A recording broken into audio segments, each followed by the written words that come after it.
The Cellar of Dreams by Henry Beston.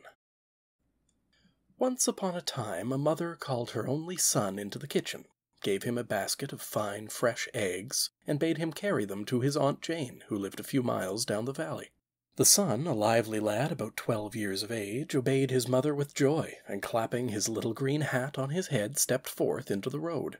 It was a beautiful, clear morning in the spring, and the earth, released from the icy chains of winter, was rejoicing in her freedom and the return of the sun.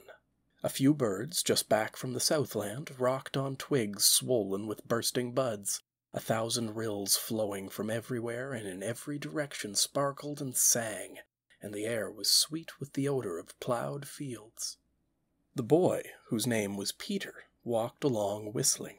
Suddenly he saw a spot on the road shining as dazzlingly as if a bit of the sun itself had fallen to the earth. A bit of glass, thought Peter. But it was not a bit of glass after all, but a fine golden florin which must have dropped from somebody's purse. Peter stopped, picked up the gold piece, put it in his pocket, and walked off whistling louder than ever. In a little while he came to a place where the road wound down a little hill, and Peter saw, trudging up this hill, a very strange-looking old man. He was a very old man. His face was puckered up into 1,000 wrinkles like the skin of a shrunken apple, and he had long, snow-white hair and a white beard which reached almost to his waist. Moreover, he was strangely dressed in a robe of cherry scarlet, and wore golden shoes. From a kind of belt hung 2 horns on silver chains, one an ordinary cow's horn, the other a beautiful horn carved of the whitest ivory, and decorated with little figures of men and animals. "Dreams to sell, dreams to sell," called out the old man as soon as he caught sight of Peter.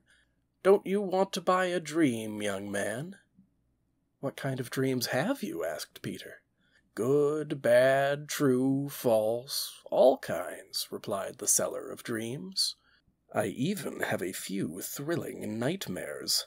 Dreams to sell, dreams to sell." "How much does a dream cost?" asked Peter. "A golden florin," answered the merchant. "I'll have one, please," said Peter, and he handed over the florin he had found. The old man took a kind of wonderful sugar plum out of the ivory horn, and gave it to Peter to eat. "You will have the dream next time you sleep," said he, and trudged on. So Peter continued his journey, stopping every once in a while to look back at the strange old man who was slowly climbing the hill. At length Peter came to a little quiet grove of pines, and there he sat down on a big stone, and ate the luncheon which his mother had prepared for him. The sun was high in the heavens. It was close on to high noon. Now, as Peter was contentedly munching his bread and cheese, he heard, at first far away, then quite near at hand, the clear notes of a coachman's horn. The notes of the second call died away in a great pattering of hoofs and tinkling of little bells, and suddenly, arriving in a great swirl of yellow dust, came a magnificent coach, drawn by 12 white horses. A lady, very richly dressed and wearing many sparkling diamonds, sat within the coach. To Peter's astonishment, the lady was his Aunt Jane. The coach stopped with a great jingling of the 12 harnesses, and Aunt Jane leaned out of the window and said to Peter, "What are you doing here, child?" "I was on my way to your cottage with a basket of fine fresh eggs," answered Peter. "Well, it's fortunate I found you," said Aunt Jane, "for I have given up living in the cottage, and have now got a castle of my own. Jump in, Peter, and don't forget your basket." So Peter climbed into the coach, closed the door behind him, and was driven away. The coach went over hill and down dale. It went through strange forests from whose branches green parrots whooped and shrieked. It rolled through valleys and strange shining mountains. Peter stole a look at Aunt Jane and saw that she was wearing a crown. "Are you a queen, Aunt Jane?" he asked. "Indeed I am," replied his aunt. "You see, Peter, 2 days ago, while I was looking for my white cow who had strayed away, I came upon the magnificent castle to which we are now going. It has 4 beautiful towers and a door set with diamonds." "Whose castle is this?" I said to the lodge-keeper. "It's nobody's, marm," said he. "What?" said I. "Do you mean to say that nobody owns this fine castle?" "That's just what I mean to say, ma'am," answered he. "The castle belongs to anyone who wants it." So into the castle I walked, and I didn't go out, you may be sure, till I had been into every room that I could find. Then I put on these clothes and these diamonds, which I found in a cupboard, and went down and told the servants I intended to be queen. You see, Peter dear, there's nothing that a woman of determination and energy can't accomplish. The coach rolled on, and soon Peter caught sight of Aunt Jane's castle. It was rather large, and had an enormous round tower at each corner, a thing which brought to Peter's mind the picture of an elephant lying on its back. "Do you think you could eat a little more of something?" said Aunt Jane, taking off her white kid gloves. "Because if you can, I'll have a place set for you at the luncheon table." And Peter, who, like all boys, could eat a little more anywhere and at any time, readily answered yes. So Peter and Aunt Jane sat down to a wonderful little table covered with a snow-white cloth. "Draw your chair nearer, Peter dear," said Aunt Jane. "I can't," said Peter. "It's stuck to the floor." And so it was. The chair was stuck to the floor, and no amount of pushing or pulling could budge it. "That's odd," said Aunt Jane, "but never mind. I'll push the table over to the chair." But like the chair, the table refused to budge. Peter then tried to slide his plate of soup closer to him, but the plate, which the servant had placed on the cloth but an instant before, had evidently frozen to the table in some extraordinary manner and could not be moved an inch. The soup in the plate, however, was not fastened to the dish, nor were the wonderful strawberry cakes and the delicious ices with which the dinner closed. "You don't suppose this castle is enchanted, do you, Aunt Jane?" asked Peter. "Not a bit of it," replied Aunt Jane. "And even if it were," she continued recklessly, "I shouldn't mind, for there's nothing that a woman of determination and energy can't accomplish." There was a pause, and then Aunt Jane added, "I am going to have some guests to dinner this evening, so run around and amuse yourself as well as you can. There's ever so much to see in the castle, and in the garden there's a pond with swans in it." Attended by her servants, Aunt Jane majestically walked away. Peter spent the afternoon exploring the castle.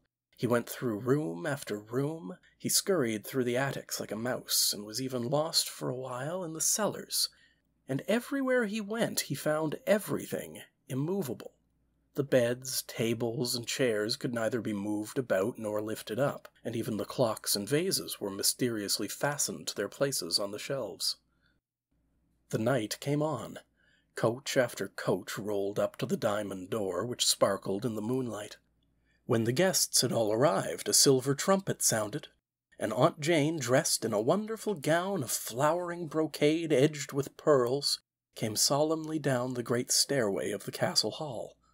Two little black boys, dressed in oriental costume and wearing turbans, held up her gorgeous train, and she looked very grand indeed. Peter, to his great surprise, found himself dressed in a wonderful suit of plum-colored velvet. "Welcome, my friends," said Queen Jane, who had opened a wonderful ostrich feather fan. "Are we not fortunate in having so beautiful a night for our dinner?" And the Queen, giving her arm to a splendid personage in the uniform of an officer of the King's Dragoons, led the way to the banquet hall. The wonderful party, all silks and satins and gleaming with jewels, swept like a peacock's tail behind her. Soon dinner was over, and the guests began to stray by twos and threes to the ballroom. Aunt Jane and the soldier led off the grand march. Then came wonderful stately minuets, quadrilles, and sweet old-fashioned waltzes. The merriment was at its height when somebody ran heavily up the great stairs leading to the ballroom, and the guests, turning round to see whence came the clatter, saw standing in the doorway a strange old man dressed in a robe of cherry scarlet and wearing golden shoes. It was the Seller of Dreams. His white hair was dishevelled, his robe was awry, and there was dust on his golden shoes. "Foolish people!" screamed the old Seller of Dreams, his voice rising to a shriek. "Run for your lives! This castle is under a terrible enchantment. In a few minutes it will turn upside down. Have you not seen that everything is fastened to the floor? Run for your lives!" Immediately there was a great babel of voices, some shrieks and more confusion, and the guests ran pell-mell down the great stairs and out the castle door. To Peter's dismay, Aunt Jane was not among them. So into the castle he rushed again, calling at the top of his voice, "Aunt Jane! Aunt Jane!" He ran through the brilliantly lit and deserted ballroom. He saw himself running in the great mirrors of the gallery. "Aunt Jane!" he cried, but no Aunt Jane replied. Peter rushed up the stairs leading to the castle tower and emerged upon the balcony. He saw the black shadow of the castle thrown upon the grass far below by the full moon. He saw the great forest, so bright above and so dark and mysterious below, and the long, snow-clad range of the adamant mountains. Suddenly a voice, louder than the voice of any human being, a voice deep, ringing, and solemn as the sound of a great bell, cried, "'Tis time." Immediately everything became as black as ink. People shrieked, and the enchanted castle rolled like a ship at sea, and leaning too far to one side began to turn upside down. Peter felt the floor of the balcony tip beneath him. He tried to catch hold of something, but could find nothing. Suddenly, with a scream, he fell. He was falling, falling, falling, falling, falling. When Peter came to himself, instead of its being night, it was still noonday, and he was sitting on the same stone in the same quiet roadside grove from which he had caught sight of his Aunt Jane in her wonderful coach. A blue jay screamed at him from overhead. For Aunt Jane, the coach, and the enchanted castle had been only a dream. Peter, you see, had fallen asleep under the pines, and while he slept he dreamed the dream he purchased from the seller of dreams. Very glad to still be alive, Peter rubbed his eyes, took up his basket of eggs, and went down the road whistling. End of The Seller of Dreams by Henry Beston.